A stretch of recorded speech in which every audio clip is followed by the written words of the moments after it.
Hello, everyone.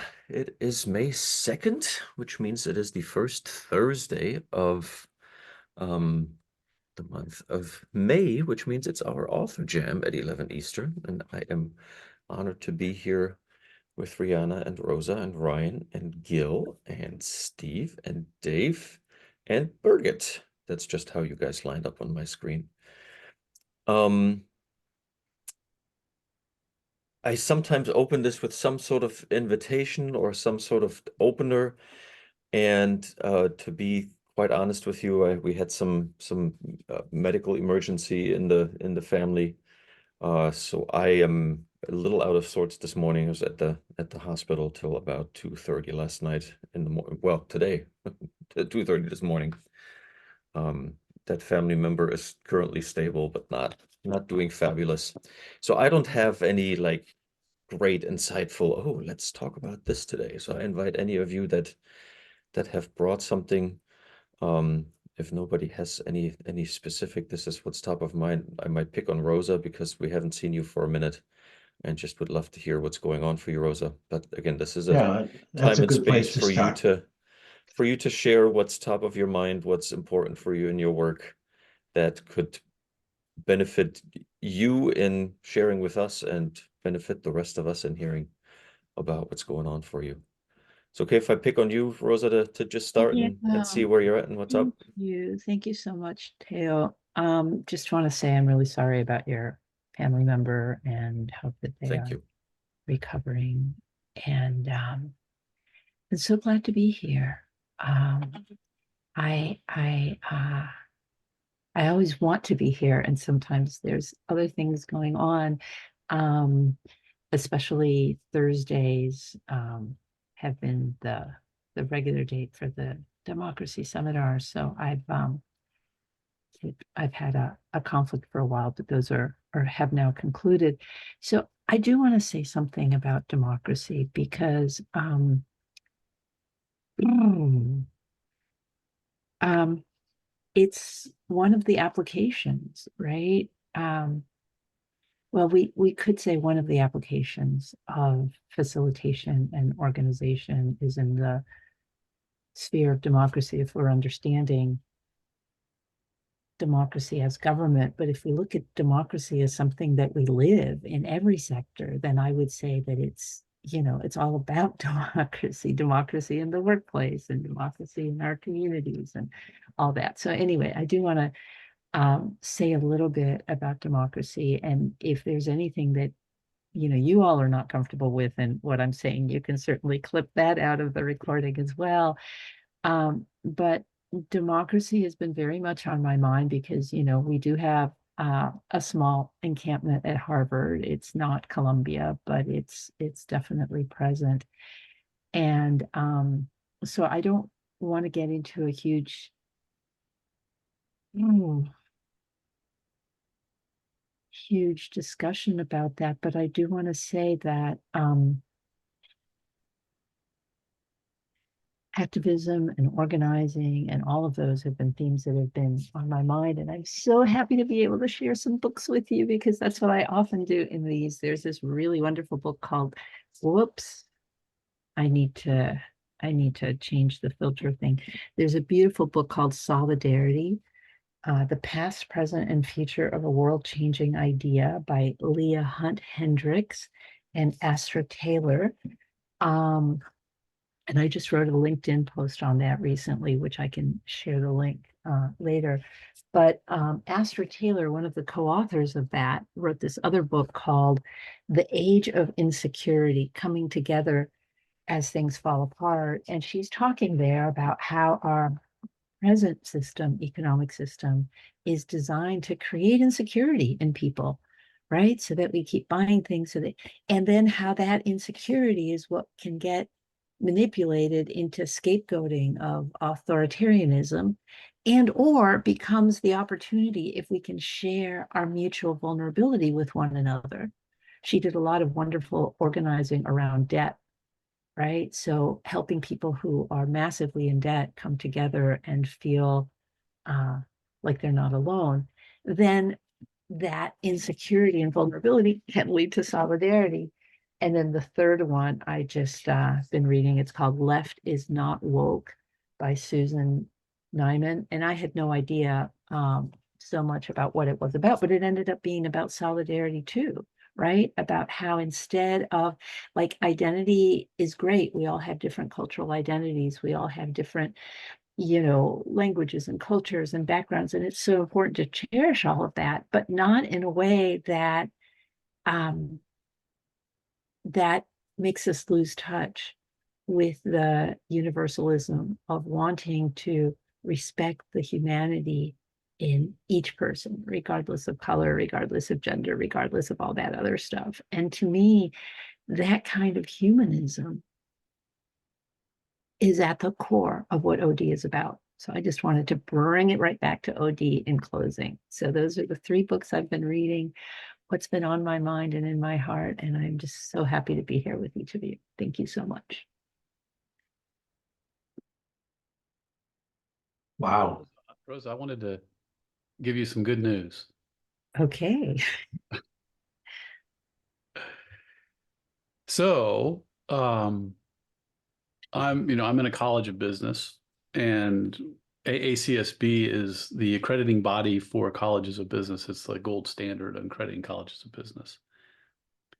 Over the last couple of years, I've been a part of a group within that was invited in to help develop what are called societal impact leadership competencies. And the focus is on moving from a profit motive in business education to a triple bottom line. And and it's really amazing. And and in that, and in the development of these, working on these leadership competencies, where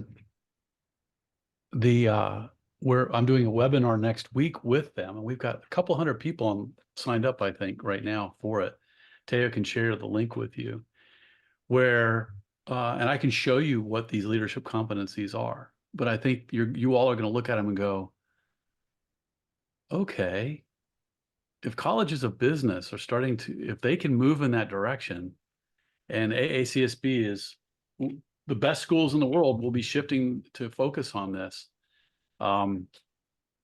These societal impact competencies, and they directly link to the other strategy is that we are all the colleges of business that are in this, we are picking societal development goals from the UN and really looking at which ones we want to kind of emphasize and how we want to emphasize different ones.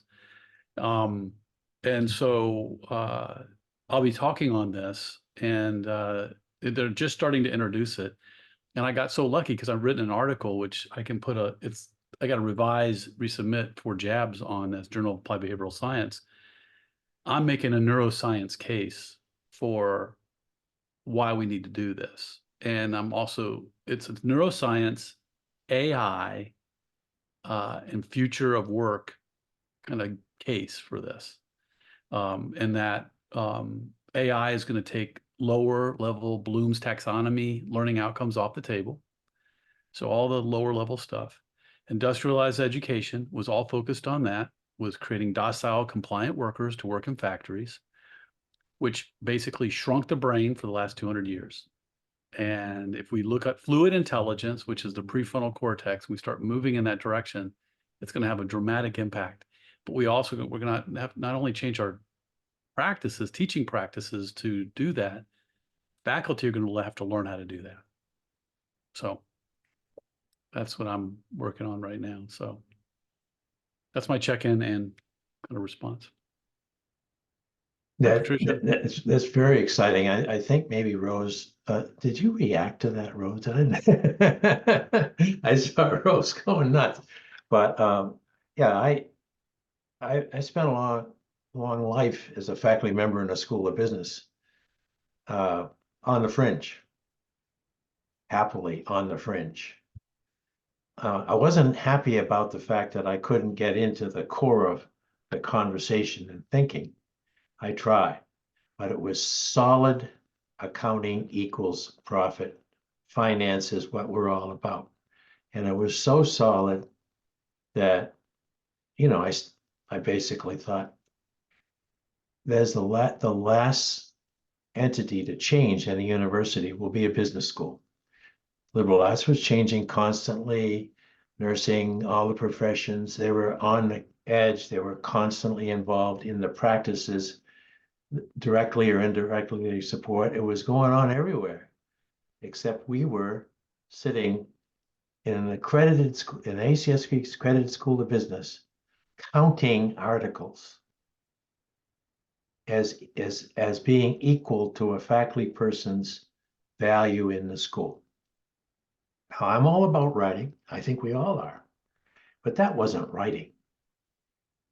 That was compliance, and it precluded conversations about what really mattered in business and for humans who were practicing in business. Those conversations were barely happening. So, Steve, if it's starting to happen, I'm very, very happy about that.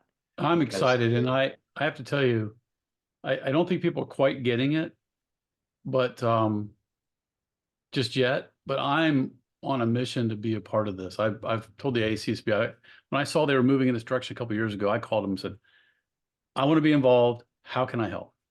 That's So great. obviously they're including me, but I have to tell you, I've had to actively ask. I haven't been able to ask them to come get me. I've had to like, I want to come and Good. help, you know? Good, So good. yeah. So, but folks, we're not just talking shop here as two business professors. What we are talking about is about, my guess, 80% of all human endeavor that's captured as business, whether it's for-profit, nonprofit, benefit corporations. That's a hell of a lot of human beings who get up every morning to undertake some kind of work. And over on the other sides of that are people who are retired or kids, whatever. But basically, business is still an awfully important part of what we call democracy. And what really bugged the hell out of me is that I would hear that this thought and discussion about governments and all of that belonged in a political science department or somewhere else. Yes, we had a little course in ethics, a little course in responsibility. It was there to check the box. But instead of really getting into how important business is on a day-to-day basis for anything out there that's going on, from crime to punishment, it was someone else's responsibility. Our job is to find customers, make something, sell them something, count the money, and keep going that way. So we're finally seeing maybe the fact that we're going to democratize business, and that will scare the crap out of about 10 million upper level managers who were trained in the business schools of before, because they won't know how to handle it. No more than the presidents of the current universities are able to handle the horrible stuff going on in their campuses right now. It's like beyond, there's no playbook. There's rules and policies, but there's no way to talk to human beings who are absolutely not listening. And they're dumbfounded. And so will be the same in businesses. But after that, they'll start reading our stuff and we'll become famous authors. I'm kidding. My soapbox, I'll put it over in the corner. I'm going to come at what sounds like a different topic, and yet it probably isn't. I have no idea if it's true that this was Einstein's answer when asked what's the most important question that humans would need to be able to answer. Lots of things are attributed to Einstein, which may or may not have been his words or his wife's words or somebody else's words. But the answer for me rings true, which is that as people, we need to decide if it's a benevolent universe, like a friendly universe, or a non-friendly universe. And it's a fundamental question.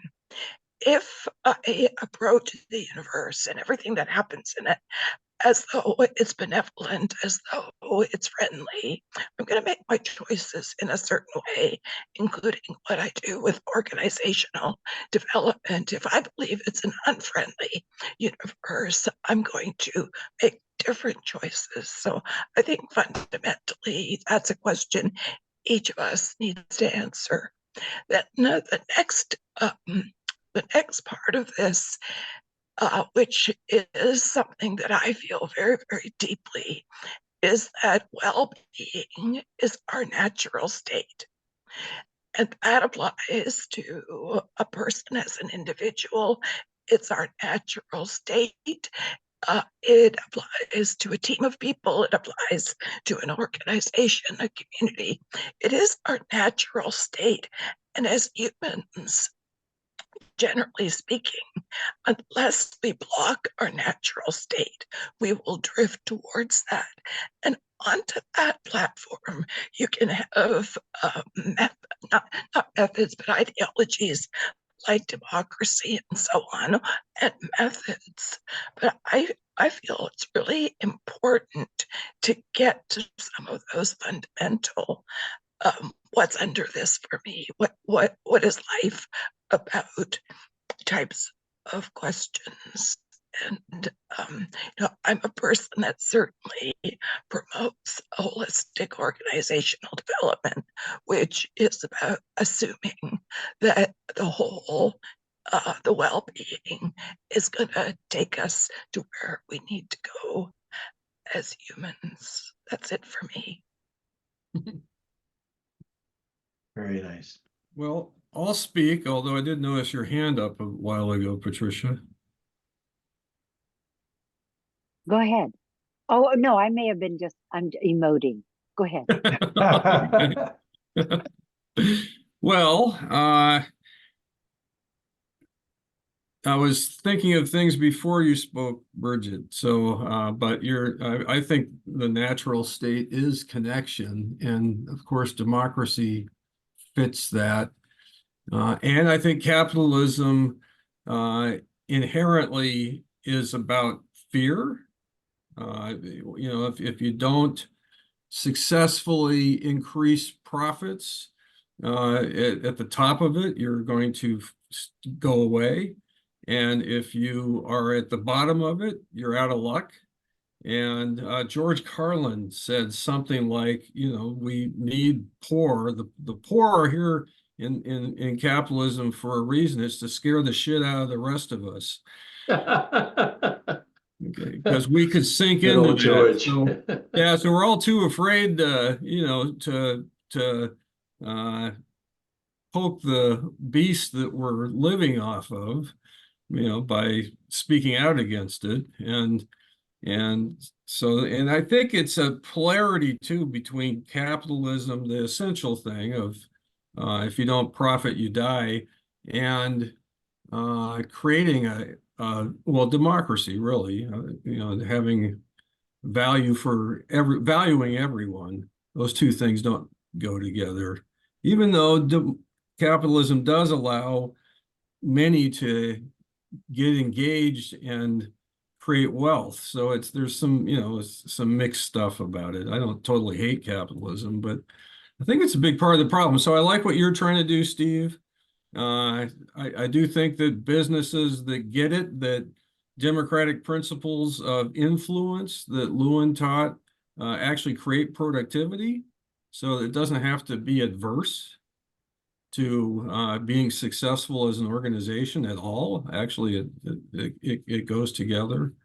And then I just heard Cooperrider speak, and so even though I have some doubts about some of that AI, not the other AI stuff, but I like it that he's influencing CEOs to try to create a sustainable impact on the planet. And so absolutely, since we are a capitalist economy, at least in this country, we'd better figure out how to influence organizations to work in the right direction instead of, at least to offset all the ones that are working in the wrong direction of, just chewing up the planet in order to make immediate profit that's still occurring, I think.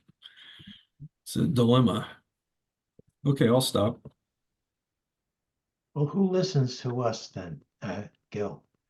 Us being all of us, hundreds, maybe thousands of serious people who've written contributions to thought around how to have an effective organization that supports people so they can grow on their own terms. I'd love to know who listens to us, because right now it seems that book sales don't necessarily reflect that or other indicators. And it's frustrating because there's some awful, right on the screen, people who could be listened to right now by a decision maker out there in that real world. And that person would go, oh, Einstein said that? I never thought of that. Or, democracy, I thought it was something contained in the ideology of one political party.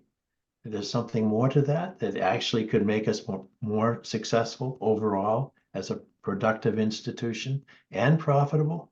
I didn't know that. So, Steve, that gets back to the ACSB and the tens of thousands of people in the Academy of Management who get together every year and have wonderful sessions. But who is listening to us? Yep. I'd love to hear Gil's answer to that, and anyone else who might have one. I know I'm stepping on your hand raised, Ryan, but one of the things I know that contributes to a benevolent universe is to actually have dialogue and interaction, and not simply a series of assertions and statements. So I would love to hear an answer to that question at some point. Thank you. Ryan, sorry to step on your hand there. No, I mean, I have 2 pages of notes already, just from the conversation that's happened, and I don't want to rewind too far, but I'd like to at least rewind to George Carlin for a moment, because George Carlin did say that, and yes, we know he also said something that was, I think, very interesting in terms of believing that the universe is benevolent, and believing that well-being is our natural state, which I believe completely. And George said, if you remember this bit that he did, was that, the eyes of one person are just beautiful, amazing, and awful. But as soon as they come to groups of 10, 5, or maybe even 2, then it becomes less so. Right. And so at that same time, so how that as soon as we get out of Rihanna, I think this is the one-to-one, that beautiful place where we can be one-to-one. Then as soon as we're here, I'm not here anymore, then I don't know you. Then becomes that, it becomes othering. And then in an organization also, that the farther you go in terms of how many people you don't get to see eye to eye, if you're first line, second line, third line, fourth line, fifth line, then to IBM, your 14th line, trying to remote control. And I think that as I experienced the world as a practitioner, I haven't had the advantage or the opportunity to be in academia, in the contribution to knowledge in that place. But what it feels like is there's an assumption that this system that we inhabit can be incrementally managed, monitored, that the goals, that if we insert those goals into the system that we have, that change will happen. And as much as I want to believe that, I think there's another way. We talk about, I think, and Rosa, this goes even farther back to the idea of democracy, that people being with each other, for each other in small groups and citizen assemblies, and taking ownership and passion and responsibility for their place, and not being in alignment or compliance with the sustainable development goals or the social goals, but to have their own social goals for their own people in their own place in solidarity with each other, for each other. You know, how that structure, that I don't feel like that the educational strata necessarily supports that in the management, the managerial youngsters who come out. I don't know that that they're given an opportunity, an invitation to consider that as the possible or the adjacent possible. And that's my hopelessness, maybe.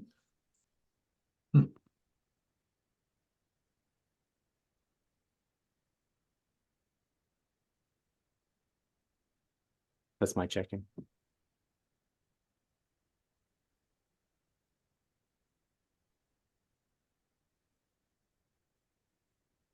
I'm thinking of the parallel in the training of a doctor. They have, I understand, I've not taken this training, but in their, 8 or so years of medical training, they have about 2 courses on nutrition.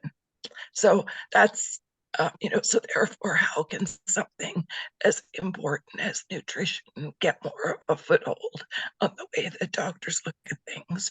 And I think that's a parallel to some of what you're talking about, is how does something that you believe to be the best way forward get the foothold?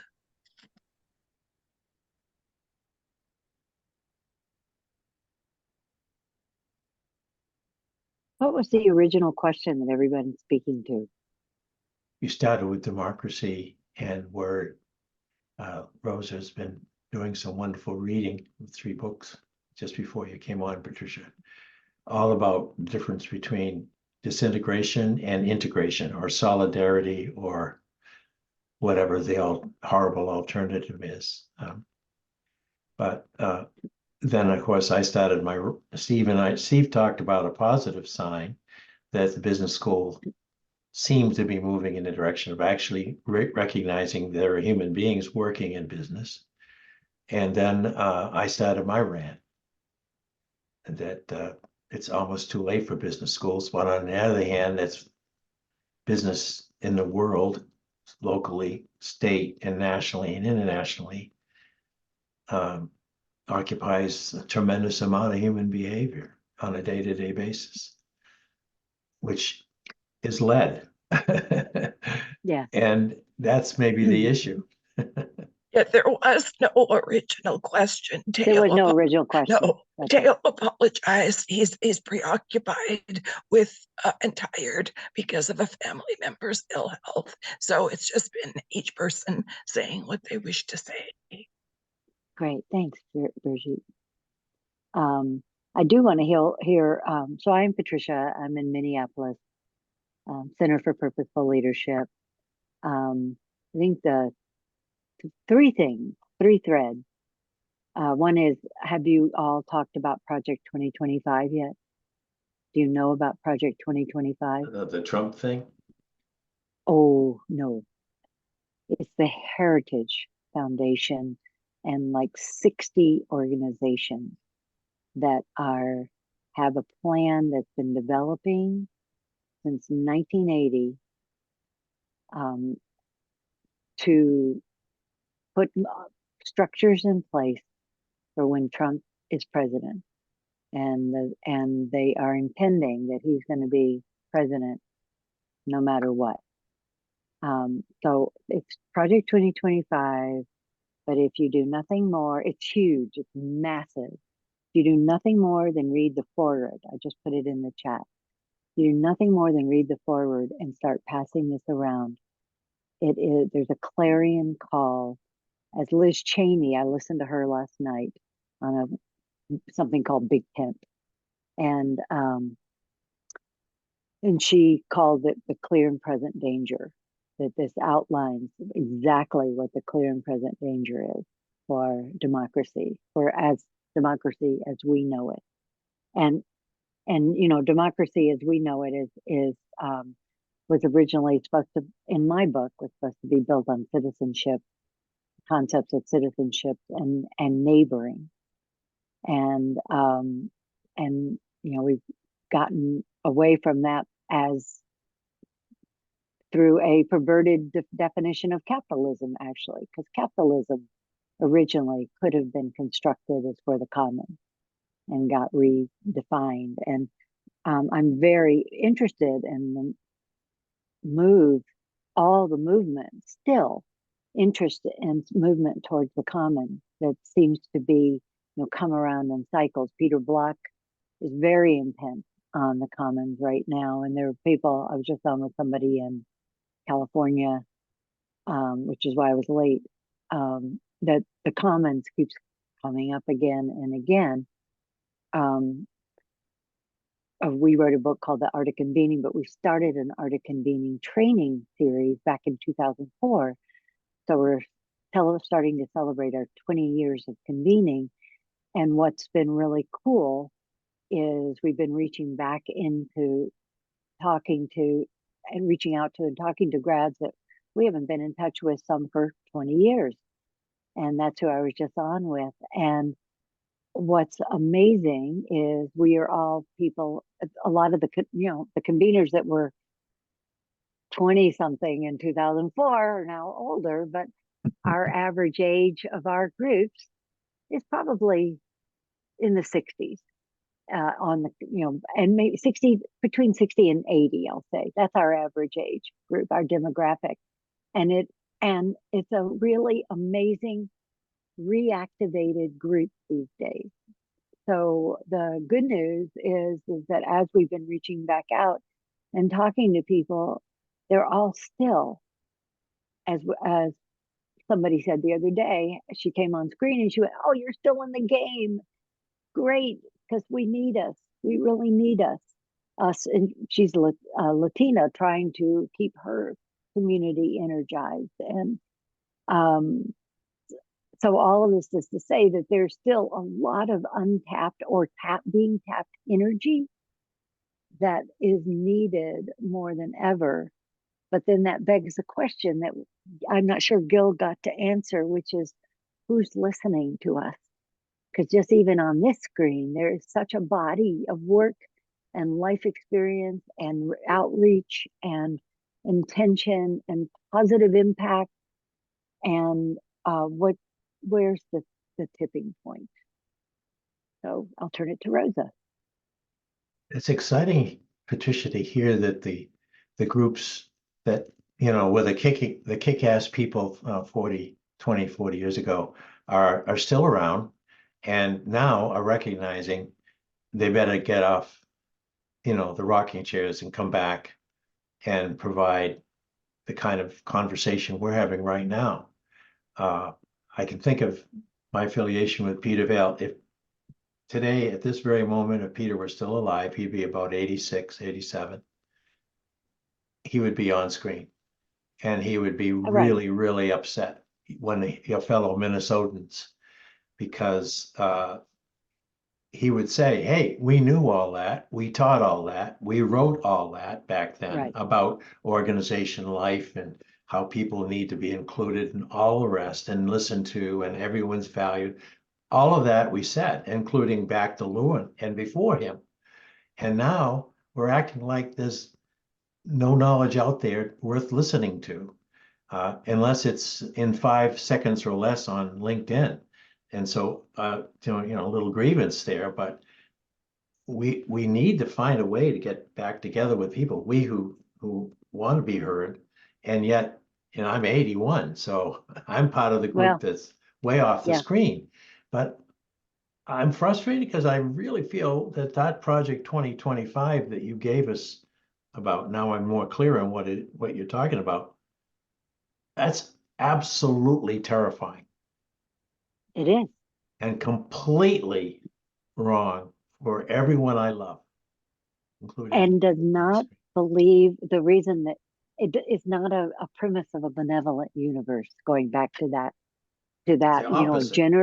a generous, benevolent, abundant universe. Yeah, Rosa. Yeah. a few things. I just want to breathe for a moment because we've put some very intense things into the field, which is wonderful, but I just want to invite us to breathe. And I need to breathe, so I just want to own that.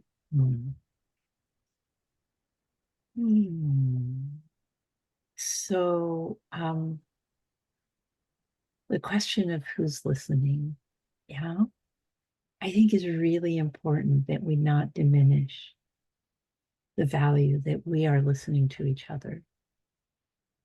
I've been around for 20 years also, and I feel like some people are just starting to figure out what it is I have to offer to the whole, so sometimes it takes a while, but also we are all learning from each other. We are all weaving a stronger network. And so Steve and Theo, I want to just really appreciate what you're doing here, because this is how organizing starts, right? We think, oh, we need huge numbers of people, but actually we need clarity amongst a small group of people that can then double in size, and then that group can double in size, and then that group can double in size, and pretty soon we're there, right? So I'm delighted to be listening to each other, and I am really glad that you brought up the Project 2025. And in response, I want to share something that a lot of people don't know about either, which is the Trust Network, right? The Trust Network was started by, I'm sorry, I don't have her name on the tip of my tongue right now, but a wonderful woman who is looking at how do we take the community mediation centers. There's a whole network of community mediation centers all over the country that were actually created through an act, I believe it was in 1965, that had to do with racial justice issues, as places to support greater understanding. And so they've mostly become like places where if you have a landlord-tenant dispute or a roommate dispute, you can go and ask for mediation, and they're way underutilized and underfunded, but they're there. And so this person's vision was that these places can be organized, activated into organizational nodes for a peaceful response, peaceful yet active, nonviolent yet very active response toward whatever's coming down the pike, right? So just look up Trust Network, and yeah, so that's one thing. There was two more, but I'm going to need to breathe for a moment. It is super scary. It is super scary because we have people who have been organizing. Oh, I know, the benevolent universe. Yes, it is a benevolent universe, and human beings have free will. Every single religion agrees on that, right? And so people can choose short-sighted profit. People can choose, to make a deal with the devil. It's like, I will sell my soul in return for riches and power on earth, right? I mean, it's like it's both are true. It's a benevolent universe in that whenever we human beings choose to do something that harms others, the universe immediately sets at work to reweaving and remending and rehealing the horrible slashes and things, and somehow turning it to the good, right? But that doesn't mean that it's a good thing to be hacking and slashing the fabric of the universe. It's like, right? So, and then I just wanted to, since you were here for that little bit, Patricia, I just wanted to share these books again. The Age of Insecurity, Coming Together as Things Fall Apart, Astra Taylor. She's talking about how our whole system is built on creating insecurity. And so that insecurity can then give rise to authoritarianism, right? Because the strongmen leaders come in and say, well, I'll protect you. But that the alternative is solidarity. And so she wrote this book with Leah Hunt Hendricks and Astra Taylor called Solidarity. And solidarity means, well, we all know what it means, right? But it's not. So there's this in the LinkedIn post, and I know some of you don't like LinkedIn, but it's really, really, really good. She's writing about how Occupy, this 99%, it's an ideal, it's a possibility, but we need to create it, right? In order to create the solidarity of the 99%, we need to learn to build bridges across differences, because those 99% aren't just all the same, right? And so how to build bridges across difference. Yes, yes, yes. And so that's the work. And that's the work that I have been doing my best to offer something to. Yeah. So and I would love to hear from Gil, because I know he has a lot to say about what democracy is and what democracy isn't. And one of the things that this is a setup for you, Gil, so if you'll give me a moment. We have had so much trauma in our culture that as a whole, many of us have gotten allergic to words like leadership, and many of us have gotten allergic to words like organization, and many of us have gotten allergic to words like power. And we need to heal those words and the concepts and reclaim the positive essence of what is leadership, because it's not laissez-faire. It's not anything goes, right? And we need leadership. Occupy said, it's not we have no leaders, it's we are all leaders. So over to you, Gil. Okay. Ta-da, here goes. Yes. Thank you, Rosa. Well, I'm going to try to be succinct because there's so many voices here that are important. But I like LinkedIn. I'll just start there. And also, I like the way this democracy has hung together for the length of time it has, and in the United States, and I think it's always been troubled. So there's always been totalitarian elements in the culture that got started here by the Virginia colony, for instance, was here to make money, and in the name of the king and the Church of England. It wasn't like a religious freedom thing, and even the Pilgrims, it didn't take them very long before they started expanding by taking away the land from the Native Americans. So even with higher ideals, so we've always had authoritarianism in this country, and class warfare, slavery being the most stark example of that. So all this stuff that's happening now, to me, is as much as it worries me what would happen if Trump wins the election, it's also, to me, just it's not. I don't think it's anything new, really. So there wasn't a golden age of stability. What, the 50s? When the military-industrial complex got full of itself because of winning World War II, which I think was a good thing to do, or when. I mean, there's this. Of course, I did enjoy the radicalism of the late 60s and 70s, but that was not because it was necessarily a stable, democracy-loving culture. It was a culture I was fighting against. So anyway, yeah, Rosa, I do appreciate you mentioning authority. Lewin was very clear about what went wrong in Germany after World War I. Part of it was that the German idea of democracy at that time was that free speech, everyone should have free speech, freedom to demonstrate, and so the Nazis rose to power, exploiting those things with the intent of authoritarianism as their end goal. So they used democracy that was laissez-faire to create an authoritarian culture. And Lewin said, for democratic institutions to function properly, you have to have boundaries.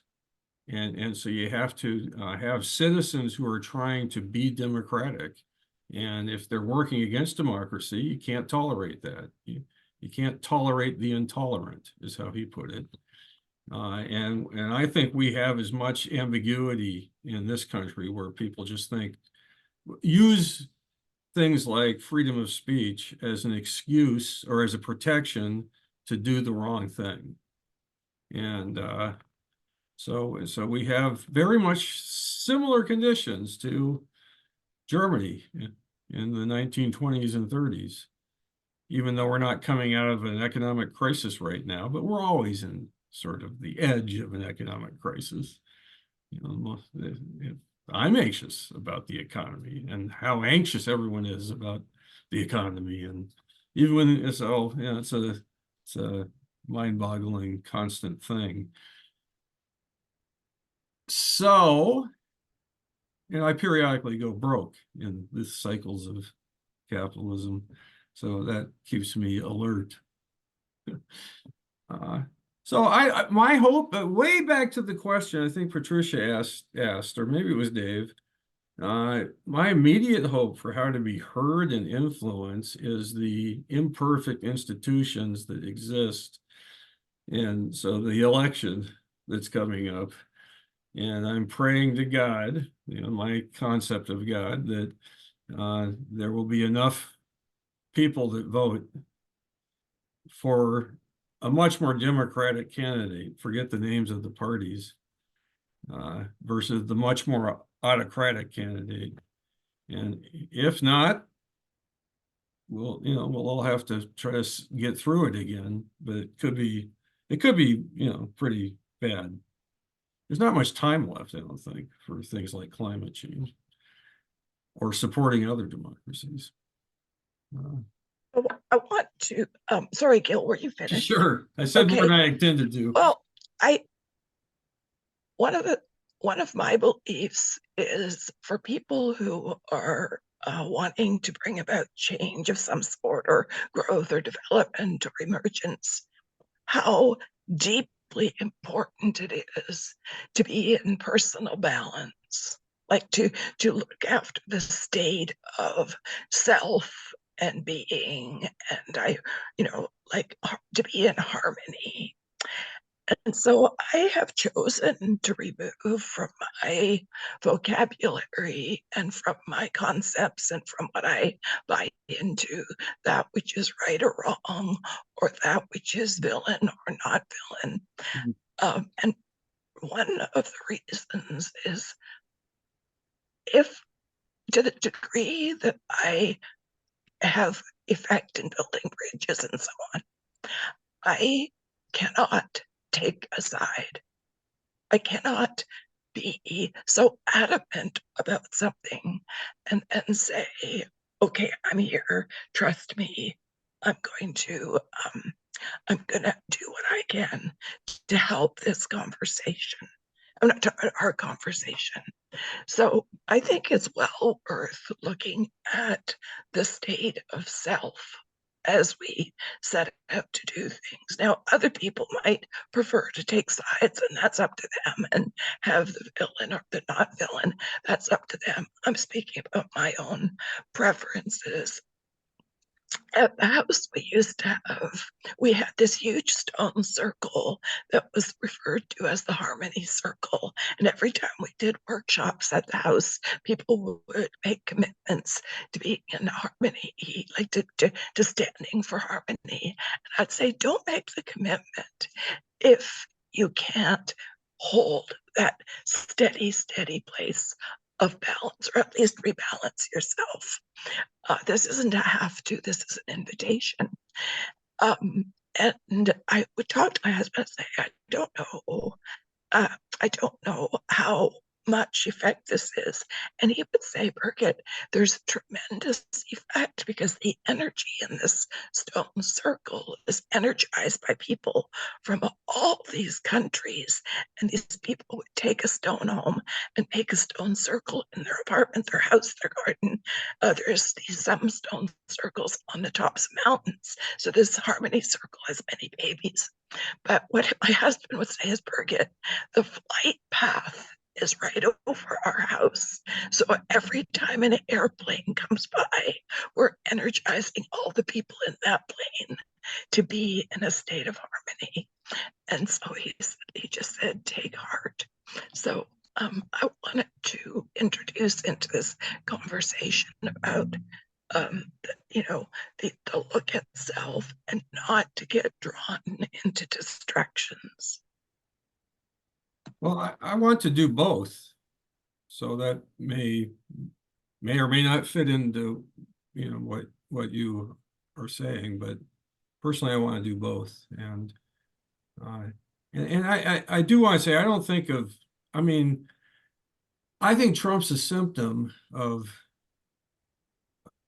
a lot of underlying confusion and tensions that have been in the world, really, but also in this country. So I don't think I've never really thought of the word villain, but I don't want him to be elected, but I think that the underlying issues are something I hope by including more people in creating something better, that we develop beyond these underlying issues that have been, I think, stuck for a long time. And I at least want to take care of myself in the process and create as much harmony with the universe and with you, Bridget.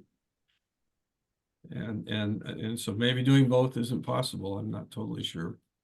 Yeah, I don't think doing both is impossible. I think we can do different things at different times. I think we can appreciate the position that each person is taking.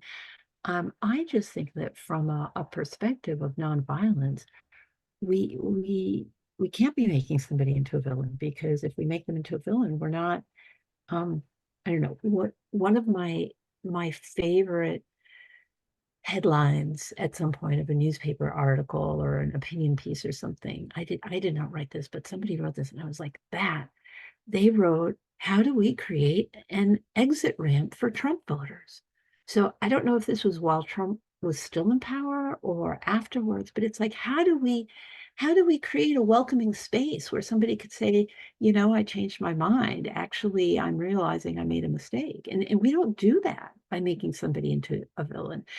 Part of the research, there's a wonderful little lab here at Harvard that studies the effectiveness of nonviolent movements for social change. And one of the things that they keep track of, and lots of numbers, lots of statistics, lots of stuff that I'm not really into the math part of it, but one of the things that signals the growth of a nonviolent movement, and there's a technical term for it, which I don't recall, but it means when people in the security forces of the state start to defect, right? So when people in the police, when people in the army, when people in those organizations start to have second thoughts about whether they really want to mow down students, as happened in Kent State and like that. And so that's a significant indicator of whether the nonviolent revolution is going to be successful or not. But we don't support that by spitting in people's faces, right? It's like, so yeah, anyway, lots here. Thank you so much. We don't support that by what? Well, if we spit in somebody's face, we're not inviting them to reconsider, right? Yeah. So yeah, that I'm in favor of both strategic nonviolence and principled nonviolence. Like, I think that there's a spiritual dimension to it for sure. And I also think it's extremely practical and effective to respect human dignity, regardless of what people's beliefs are. I've really been challenging myself. Thank you for that. Felt like an on-ramp for a thought I want to share it that's been bubbling. I've been trying to be really intentional about something that I think of as a trauma-informed practice. I think that in many ways, Trump is a symptom of, or our political climate is a symptom of the divisiveness that is exciting because it's simple, right? If it's just yes or no, Republican, Democrat, black, white, whatever, if it's just those two that I'm supposed to pick one from, then that's pretty straightforward. I just got to pick A or B. Hardly anything in life is that simple, but that's how we seem to be making things out as a society overall. And we're ignoring in that process what people's trauma is. And the medicine that I'm trying to take to address that is that instead of these constant gut reactions that I have when I turn on the news that have me saying what the expletive is wrong with you, which is the equivalent of spitting in somebody's face or slamming a door shut in their face, to say, what happened? Like, how did you become such a fervent supporter of something that to me makes no sense? And at least trying to have those conversations. And that's been really challenging, but at least I feel like I can then walk away from that interaction with saying I tried to have a conversation. Whether or not you were willing to have it or not is a different thing. But I said what happened rather than what the expletive is wrong with you.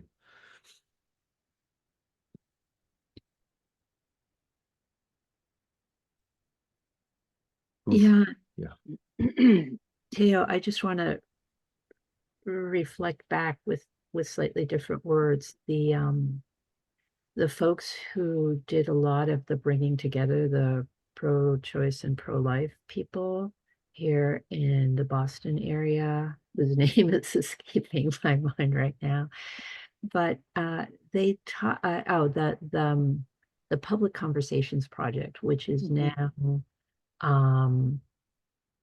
they have a different name now, and I know it, and I'm just not remembering it. Anyway, one of their questions is when they bring people together is, how did you tell us a story about what influenced the beliefs that you had now. What is a story that was significant in shaping your current beliefs, and how once people have heard one another's stories, there's a sense in which everyone in the room has been kind of rehumanized. And it doesn't mean we have to agree with other people's positions, right? It just means that I don't know. I guess the thing I read most recently that was like a blurb or a meme thing that struck me was somebody was saying, I am not going to allow you to hurt me to the point to where you make me hate you, because that diminishes both my own humanity and yours, right? So how can we still have our convictions, but without hating people and without dehumanizing them, because then we become the very thing that we're trying to struggle against.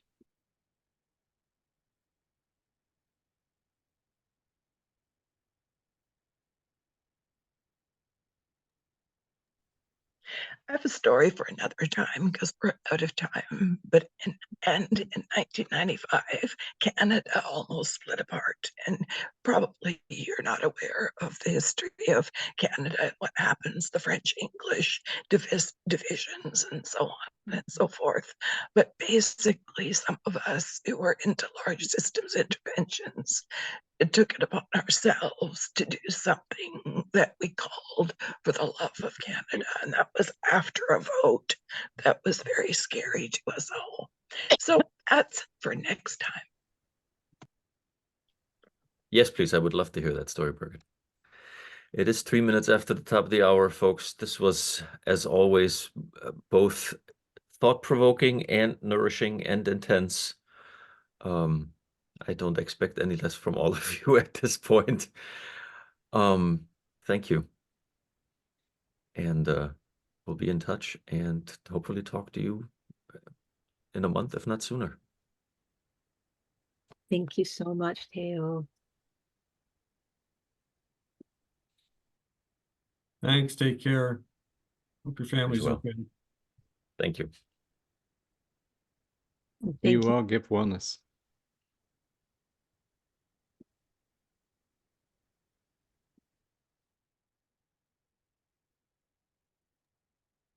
You good, brother? Yeah. I usually say these days it's the best of times, it was the worst of times. But pretty good couple days, very enriching. Some very wonderful conversations with her friend Carol. Good. So be well, gentlemen. That's cool. See you, Ryan. Did you hear from Deb? Oh, okay. He's maybe going to start the Masters.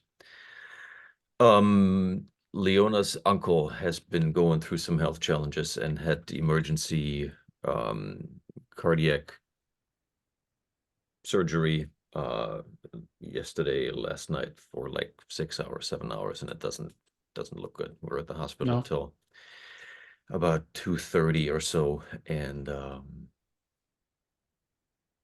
yeah, it's sort of like, can he exist without being on a vent? And it doesn't Ooh, look that's like not he good. can, and so then when do we turn it off, kind of thing. That's going on.